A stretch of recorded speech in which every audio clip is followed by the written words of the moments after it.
اے اللہ، کتاب اتارنے والے اور جلد حساب لینے والے ان لشکروں کو شکست دے۔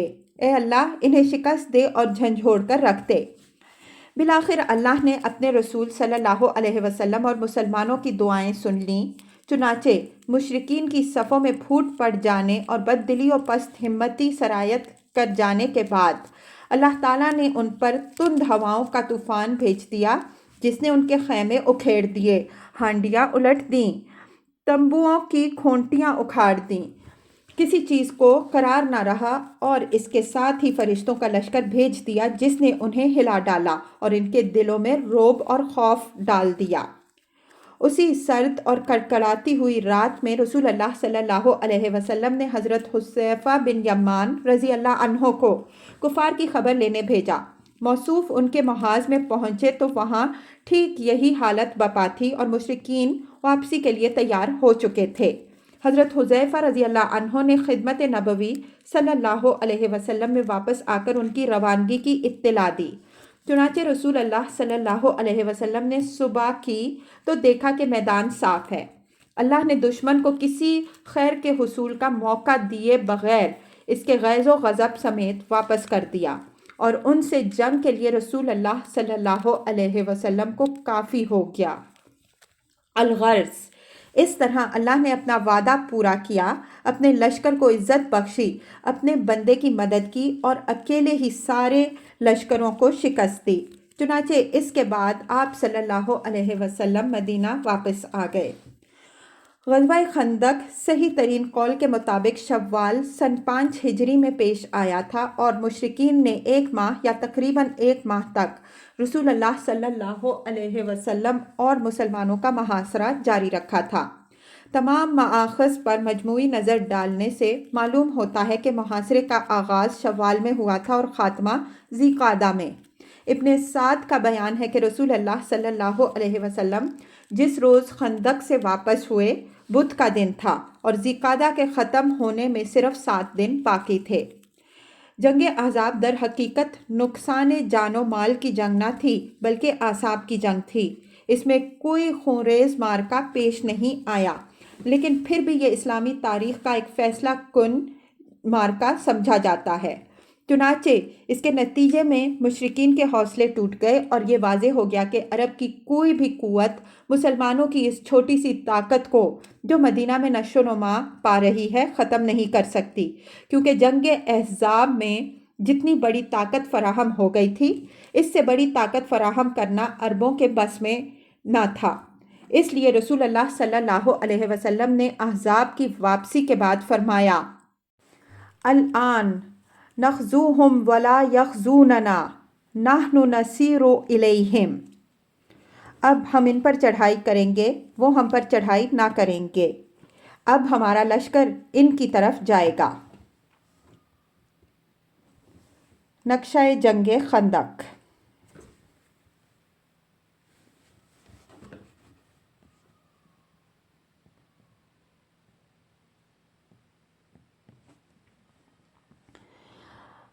غزوہ بنو قریظہ۔ جس روز رسول اللہ صلی اللہ علیہ وسلم خندق سے واپس تشریف لائے، اسی روز ظہر کے وقت جبکہ حضرت ام سلمہ رضی اللہ عنہا کے مکان میں غسل فرما رہے تھے، حضرت جبریل علیہ السلام تشریف لائے اور فرمایا: کیا آپ صلی اللہ علیہ وسلم نے ہتھیار رکھ دیے؟ حالانکہ ابھی فرشتوں نے ہتھیار نہیں رکھے، اور میں بھی قریش کا تعاقب کر کے بس واپس چلا آ رہا ہوں۔ اٹھیے اور اپنے رفقا کو لے کر بنو قریظہ کا رخ کیجیے، میں آگے آگے جا رہا ہوں۔ ان کے قلعوں میں زلزلہ برپا کروں گا اور ان کے دلوں میں رعب و دہشت ڈالوں گا۔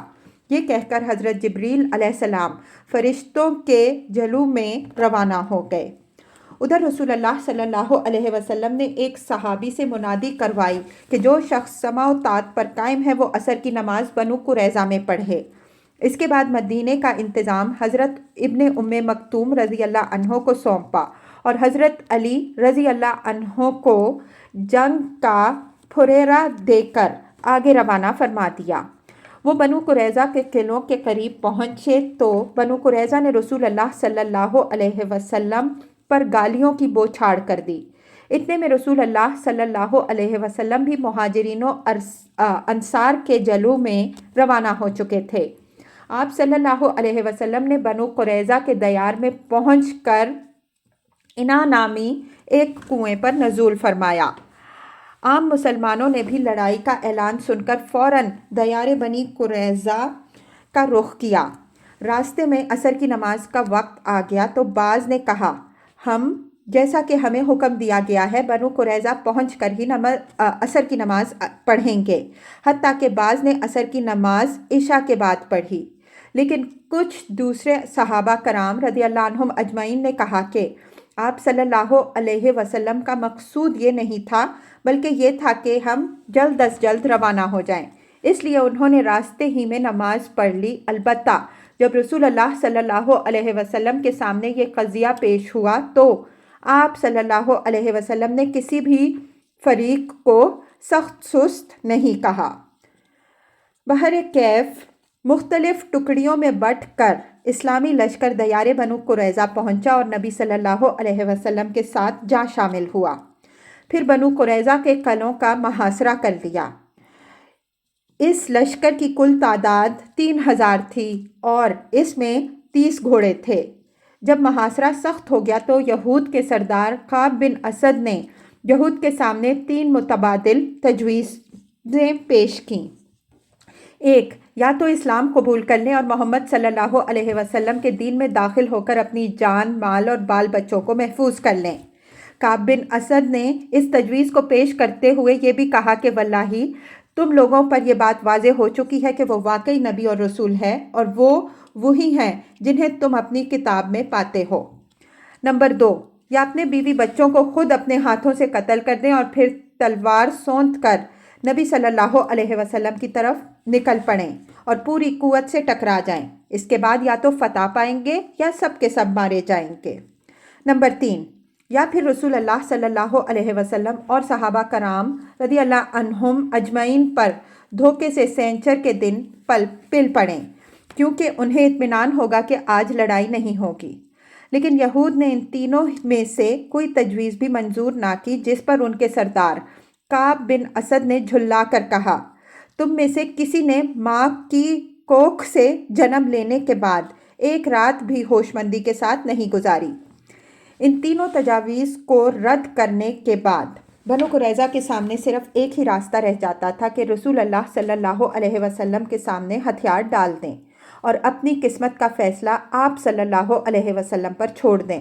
لیکن انہوں نے چاہا کہ ہتھیار ڈالنے سے پہلے اپنے بعض مسلمان حلیفوں سے رابطہ قائم کر لیں، ممکن ہے پتہ لگ جائے کہ ہتھیار ڈالنے کا نتیجہ کیا ہوگا۔ چنانچہ انہوں نے رسول اللہ صلی اللہ علیہ وسلم کے پاس پیغام بھیجا کہ آپ صلی اللہ علیہ وسلم ابو لبابہ رضی اللہ عنہ کو ہمارے پاس بھیج دیں، ہم ان سے مشورہ کرنا چاہتے ہیں۔ ابو لبابہ رضی اللہ عنہ ان کے حلیف تھے اور ان کے باغات اور آل اولاد بھی اسی علاقے میں سے تھی۔ جب ابو لبابہ رضی اللہ عنہ وہاں پہنچے تو مرد حضرات انہیں دیکھ کر ان کی طرف دوڑ پڑے اور عورتیں اور بچے ان کے سامنے دھاڑے مار مار کر رونے لگے۔ اس کیفیت کو دیکھ کر حضرت ابو لبابہ رضی اللہ عنہ پر رقت طاری ہو گئی۔ یہود نے کہا ابو لبابہ کیا آپ مناسب سمجھتے ہیں کہ ہم محمد صلی اللہ علیہ وسلم کے فیصلے پر ہتھیار ڈال دیں؟ انہوں نے کہا ہاں، لیکن ساتھ ہی ساتھ سے حلق کی طرف اشارہ بھی کر دیا، جس کا مطلب یہ تھا کہ ذبح کر دیے جاؤ گے۔ لیکن انہیں فوراً احساس ہوا کہ یہ اللہ اور اس کے رسول کے ساتھ خیانت ہے، چنانچہ وہ رسول اللہ صلی اللہ علیہ وسلم کے پاس واپس جانے کے بجائے سیدھے مسجد نبوی صلی اللہ علیہ وسلم پہنچے اور آپ نے اپنے آپ کو مسجد کے کھمبے سے باندھ لیا اور قسم کھائی کہ اب انہیں رسول اللہ صلی اللہ علیہ وسلم ہی اپنے دست مبارک سے کھولیں گے اور وہ آئندہ بنو قریظہ کی سرزمین میں کبھی داخل نہ ہوں گے۔ ادھر رسول اللہ صلی اللہ علیہ وسلم محسوس کر رہے تھے کہ ان کی واپسی میں دیر ہو گئی۔ پھر جب تفصیلات کا علم ہوا تو فرمایا کہ اگر وہ میرے پاس آ گئے ہوتے تو میں ان کے لیے بخشش کی دعا کر دیتا، لیکن جب وہ وہی کام کر بیٹھے ہیں تو اب میں بھی انہیں ان کی جگہ سے کھول نہیں سکتا یہاں تک کہ اللہ تعالیٰ ان کی توبہ قبول فرما لے۔ ادھر ابو لبابہ رضی اللہ عنہ کے اشارے کے باوجود بنو قریظہ نے یہی طے کیا کہ رسول اللہ صلی اللہ علیہ وسلم کے سامنے ہتھیار ڈال دیں اور وہ جو فیصلہ مناسب سمجھیں کریں۔ حالانکہ بنو قریظہ ایک طویل عرصے تک محاصرہ برداشت کر سکتے تھے، کیونکہ ایک طرف ان کے پاس وافر مقدار میں سامان خورد و نوش تھا، پانی کے چشمے اور کنویں تھے، مضبوط اور محفوظ قلعے تھے، اور دوسری طرف مسلمان کھلے میدان میں خون منجمد کر دینے والے جاڑے اور بھوک کی سختیاں سہ رہے تھے، اور آغاز جنگ خندق کے بھی پہلے سے مسلسل جنگی مصروفیات کے سبب تھکان سے چور چور تھے۔ لیکن جنگ بنی قریظہ در حقیقت ایک اعصابی جنگ تھی۔ اللہ نے ان کے دلوں میں رعب ڈال دیا تھا اور ان کے حوصلے ٹوٹتے جا رہے تھے۔ پھر حوصلوں کی یہ شکستگی اس وقت انتہا کو پہنچ گئی جب حضرت علی بن ابی طالب رضی اللہ عنہ اور حضرت زبیر بن عوام رضی اللہ عنہ نے پیش قدمی فرمائی، اور حضرت علی رضی اللہ عنہ نے گرج کر یہ اعلان کیا کہ ایمان کے فوجیوں، خدا کی قسم، اب میں بھی یا تو وہی چکھوں گا جو حمزہ رضی اللہ عنہ نے چکھا، یا ان کا قلعہ فتح کر کے رہوں گا۔ چنانچہ حضرت علی رضی اللہ عنہ کا یہ عزم سن کر بنو قریظہ نے جلدی سے اپنے آپ کو رسول اللہ صلی اللہ علیہ وسلم کے حوالے کر دیا کہ آپ صلی اللہ علیہ وسلم جو فیصلہ مناسب سمجھیں کریں۔ رسول اللہ صلی اللہ علیہ وسلم نے حکم دیا کہ مردوں کو باندھ دیا جائے۔ چنانچہ محمد بن مسلمہ انصاری رضی اللہ عنہ کی زیر نگرانی ان سب کے ہاتھ باندھ دیے گئے، اور عورتوں اور بچوں کو مردوں سے الگ کر دیا گیا۔ قبیلہ اوس کے لوگ رسول اللہ صلی اللہ علیہ وسلم سے عرض پرداز ہوئے کہ آپ صلی اللہ علیہ وسلم نے بنو قینقاع کے ساتھ جو سلوک فرمایا تھا وہ آپ کو یاد ہی ہے۔ بنو قینقاع ہمارے بھائی خزرج کے حلیف تھے، اور یہ لوگ ہمارے حلیف ہیں، لہٰذا ان پر احسان فرمائیں۔ آپ صلی اللہ علیہ وسلم نے فرمایا، کیا آپ لوگ اس پر راضی نہیں کہ ان کے متعلق آپ ہی کا ایک آدمی فیصلہ کرے؟ انہوں نے کہا، کیوں نہیں؟ آپ صلی اللہ علیہ وسلم نے فرمایا، تو یہ معاملہ سعد بن معاذ رضی اللہ عنہ کے حوالے ہے۔ اوس کے لوگوں نے کہا، ہم اس پر راضی ہیں۔ اس کے بعد آپ صلی اللہ علیہ وسلم نے حضرت سعد بن معاذ رضی اللہ عنہ کو بلا بھیجا۔ وہ مدینہ میں تھے، لشکر کے ہمراہ تشریف نہیں لائے تھے کیونکہ جنگ خندق کے دوران بازو کی رگ کٹنے کے سبب زخمی تھے۔ انہیں گدھے پر سوار کر کے رسول اللہ صلی اللہ علیہ وسلم کی خدمت میں لایا گیا۔ جب قریب پہنچے تو ان کے قبیلے کے لوگوں نے انہیں دونوں جانب سے گھیر لیا اور کہنے لگے، سعد رضی اللہ عنہ، اپنے حلیفوں کے بارے میں اچھائی اور احسان سے کام لیجیے گا۔ رسول اللہ صلی اللہ علیہ وسلم نے آپ کو اسی لیے حکم بنایا ہے کہ آپ ان سے حسن سلوک کریں، مگر وہ چپ چاپ تھے، کوئی جواب نہ دے رہے تھے۔ جب لوگوں نے گزارش کی بھرمار کر دی تو بولے، اب وقت آ گیا ہے کہ سعد کو اللہ کے بارے میں کسی ملامت گر کی پرواہ نہ ہو۔ یہ سن کر بعض لوگ اسی وقت مدینہ آ گئے اور قیدیوں کی موت کی خبر پھیلا دی۔ اس کے بعد جب حضرت سعد رضی اللہ عنہ نبی صلی اللہ علیہ وسلم کے پاس پہنچے تو آپ صلی اللہ علیہ وسلم نے فرمایا، اپنے سردار کے استقبال کے لیے اٹھ کر جاؤ۔ لوگوں نے جب انہیں سواری سے اتار لیا تو آپ صلی اللہ علیہ وسلم نے فرمایا، اے سعد، یہ لوگ تمہارے فیصلے پر اترے ہیں۔ حضرت سعد رضی اللہ عنہ نے کہا، کیا میرا فیصلہ ان پر نافذ ہوگا؟ لوگوں نے کہا، جی ہاں۔ انہوں نے کہا، مسلمانوں پر بھی؟ لوگوں نے کہا، جی ہاں۔ انہوں نے پھر کہا، اور جو یہاں ہیں ان پر بھی؟ ان کا اشارہ رسول اللہ صلی اللہ علیہ وسلم کی فردوگاہ کی طرف تھا، مگر اجلال و تعظیم کے سبب چہرہ دوسری طرف کر رکھا تھا۔ آپ صلی اللہ علیہ وسلم نے فرمایا، جی ہاں، مجھ پر بھی۔ حضرت سعد رضی اللہ عنہ نے کہا، تو ان کے متعلق میرا یہ فیصلہ ہے کہ مردوں کو قتل کر دیا جائے، عورتوں اور بچوں کو قیدی بنا لیا جائے اور اموال تقسیم کر دیے جائیں۔ رسول اللہ صلی اللہ علیہ وسلم نے فرمایا، تم نے ان کے بارے میں وہی فیصلہ کیا ہے جو 7 آسمانوں کے اوپر سے اللہ تعالیٰ کا فیصلہ ہے۔ حضرت سعد رضی اللہ عنہ کا یہ فیصلہ انتہائی عدل و انصاف پر مبنی تھا، کیونکہ بنو قریظہ نے مسلمانوں کی موت و حیات کے نازک ترین لمحات میں جو خطرناک بدعہدی کی تھی وہ تو تھی ہی، اس کے علاوہ انہوں نے مسلمانوں کے خاتمے کے لیے 1500 تلواریں، 2000 نیزے، 300 زرہیں اور 500 ڈھالیں مہیا کر رکھی تھیں، جن پر فتح کے بعد مسلمانوں نے قبضہ کیا۔ اس فیصلے کے بعد رسول اللہ صلی اللہ علیہ وسلم کے حکم پر بنو قریظہ کو مدینہ لا کر بنو نجار کی ایک عورت جو حارث رضی اللہ عنہ کی صاحبزادی تھیں کے گھر میں قید کر دیا گیا اور مدینہ کے بازار میں خندقیں کھود دی گئیں۔ پھر انہیں ایک ایک جماعت کر کے لے جایا گیا اور ان خندقوں میں ان کی گردنیں مار دی گئیں۔ کارروائی شروع ہونے کے تھوڑی دیر بعد باقی ماندہ قیدیوں نے اپنے سردار کعب بن اسد سے دریافت کیا کہ آپ کا کیا اندازہ ہے، ہمارے ساتھ کیا ہو رہا ہے؟ اس نے کہا، کیا تم لوگ کسی بھی جگہ سمجھ بوجھ نہیں رکھتے؟ دیکھتے نہیں کہ پکارنے والا رک نہیں رہا ہے اور جانے والا پلٹ نہیں رہا ہے؟ یہ خدا کی قسم قتل ہے۔ بحر کیف ان سب کی، جن کی تعداد 600 اور 700 کے درمیان تھی، گردنیں مار دی گئیں۔ اس کارروائی کے ذریعے غدر و خیانت کے ان سانپوں کا مکمل طور پر خاتمہ ہو گیا جنہوں نے پختہ عہد و پیمان توڑا تھا۔ مسلمانوں کے خاتمے کے لیے ان کی زندگی کے نہایت سنگین اور نازک ترین لمحات میں دشمن کو مدد دے کر جنگ کے اکابر مجرمین کا کردار ادا کیا تھا، اور اب وہ واقعتاً مقدمے اور پھانسی کے مستحق ہو چکے تھے۔ بنو قریظہ کی اس تباہی کے ساتھ ہی بنو نذیر کا شیطان اور جنگ احزاب کا ایک بڑا مجرم حیی بن اخطب بھی اپنے کیفر کردار کو پہنچ گیا۔ یہ شخص ام المؤمنین حضرت صفیہ رضی اللہ عنہا کا باپ تھا۔ قریش و غطفان کی واپسی کے بعد جب بنو قریظہ کا محاصرہ کیا گیا اور انہوں نے قلعہ بندی اختیار کی تو یہ بھی انہی کے ہمراہ قلعہ بند ہو گیا تھا، کیونکہ غزوہ احزاب کے ایام میں یہ شخص جب کعب بن اسد کو غدر و خیانت پر آمادہ کرنے کے لیے آیا تھا تو اس کا وعدہ کر رکھا تھا اور اب اسی وعدے کو نبھا رہا تھا۔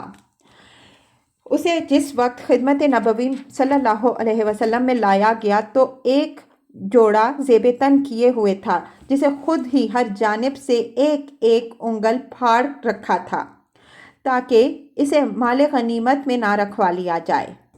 اس کے دونوں ہاتھ گردن کے پیچھے رسی سے یکجا بندھے ہوئے تھے۔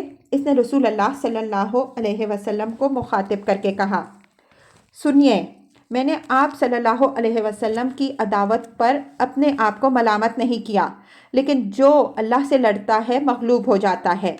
پھر لوگوں کو مخاطب کر کے کہا، لوگوں، اللہ کے فیصلے میں کوئی حرج نہیں، یہ تو نوشتہ تقدیر ہے اور ایک بڑا قتل ہے جو اللہ نے بنی اسرائیل پر لکھ دیا تھا۔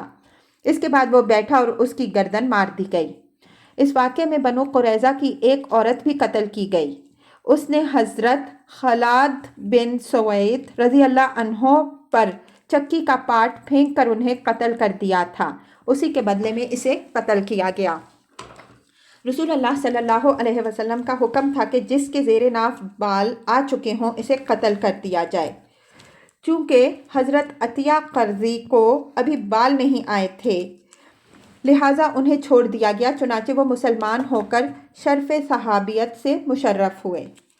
حضرت ثابت بن قیس رضی اللہ عنہ نے گزارش کی کہ زبیر بن باتا اور اس کے اہل و عیال کو ان کے لیے ہبہ کر دیا جائے۔ اس کی وجہ یہ تھی کہ زبیر رضی اللہ عنہ نے ثابت پر کچھ احسان کر رکھے تھے۔ ان کی گزارش منظور کر لی گئی۔ اس کے بعد ثابت بن قیس رضی اللہ عنہ نے زبیر سے کہا، رسول اللہ صلی اللہ علیہ وسلم نے تم کو اور تمہارے اہل عیال کو میرے لیے ہبہ کر دیا ہے اور میں ان سب کو تمہارے حوالے کرتا ہوں، یعنی تم بال بچوں سمیت آزاد ہو۔ لیکن جب زبیر بن باتا کو معلوم ہوا کہ اس کی قوم قتل کر دی گئی ہے تو اس نے کہا، ثابت، تم پر میں نے جو احسان کیا اس کا واسطہ دے کر کہتا ہوں کہ مجھے بھی میرے دوستوں تک پہنچا دو۔ چنانچہ اس کی بھی گردن مار کر اسے اس کے یہودی دوستوں تک پہنچا دیا گیا۔ البتہ حضرت ثابت رضی اللہ عنہ نے زبیر بن باتا کے لڑکے عبد الرحمن رضی اللہ عنہ کو زندہ رکھا، چنانچہ وہ اسلام لا کر شرف صحابیت سے مشرف ہوئے۔ اسی طرح بنو نجار کی ایک خاتون حضرت ام منذر سلمہ بنت قیس نے گزارش کی کہ سموال قرظی کے لڑکے رفاعہ کو ان کے لیے ہبہ کر دیا جائے۔ ان کی بھی گزارش منظور ہو گئی اور رفاعہ کو ان کے حوالے کر دیا گیا۔ انہوں نے رفاعہ کو زندہ رکھا اور وہ بھی اسلام لا کر شرف صحبت سے مشرف ہوئے۔ چند اور افراد نے بھی اسی رات ہتھیار ڈالنے کی کارروائی سے پہلے اسلام قبول کر لیا تھا، لہٰذا ان کی جان و مال اور ذریت محفوظ رہی۔ اسی رات عمر نامی ایک اور شخص جس نے بنو قریظہ کی بدعہدی میں شرکت نہ کی تھی باہر نکلا۔ اسے پہرہ داروں کے کمانڈ محمد بن مسلمہ رضی اللہ عنہ نے دیکھا لیکن پہچان کر چھوڑ دیا، پھر معلوم نہیں وہ کہاں گیا۔ بنو قریظہ کے اموال کو رسول اللہ صلی اللہ علیہ وسلم نے خمس نکال کر تقسیم فرما دیا۔ شہسوار کو 3 حصے دیے، ایک حصہ اس کا اپنا اور 2 حصے گھوڑے کے، اور پیدل کو 1 حصہ دیا۔ قیدیوں اور بچوں کو حضرت سعد بن زید انصاری رضی اللہ عنہ کی نگرانی میں نجد بھیج دیا، ان کے عوض گھوڑے اور ہتھیار خرید لیے۔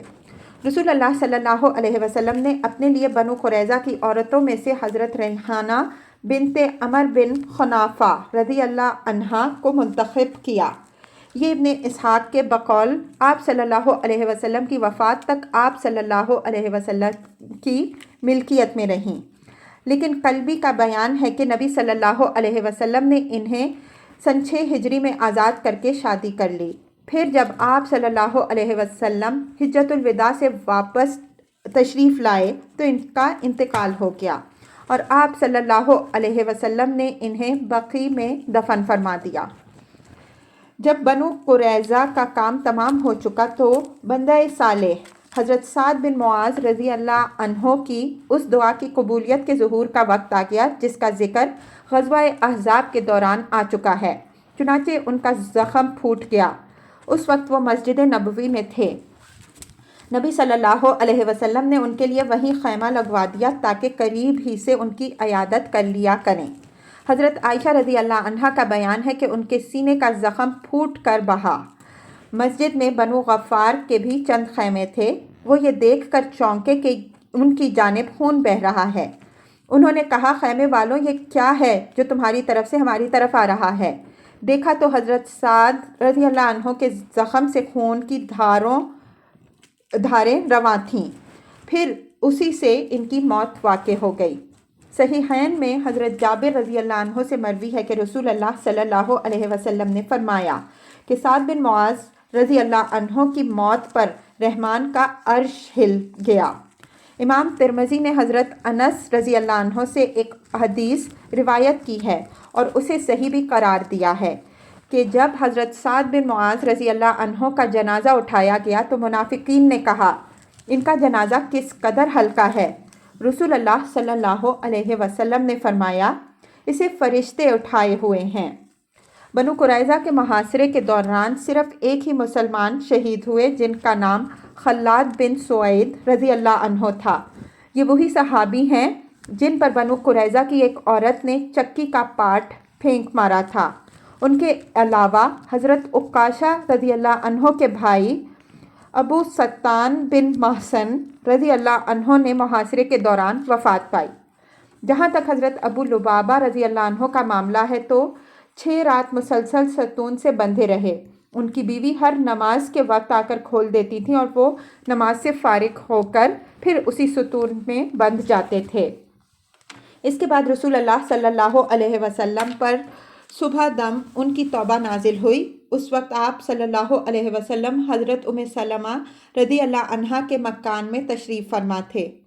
حضرت ابو لبابہ رضی اللہ عنہ کا بیان ہے کہ حضرت ام سلمہ رضی اللہ عنہا نے اپنے حجرے کے دروازے پر کھڑے ہو کر مجھ سے کہا، اے ابو لبابہ رضی اللہ عنہ، خوش ہو جاؤ، اللہ نے تمہاری توبہ قبول کر لی۔ یہ سن کر صحابہ رضی اللہ عنہ مجمعین انہیں کھولنے کے لیے اچھل پڑے، لیکن انہوں نے انکار کر دیا کہ انہیں رسول اللہ صلی اللہ علیہ وسلم کے بجائے کوئی اور نہ کھولے۔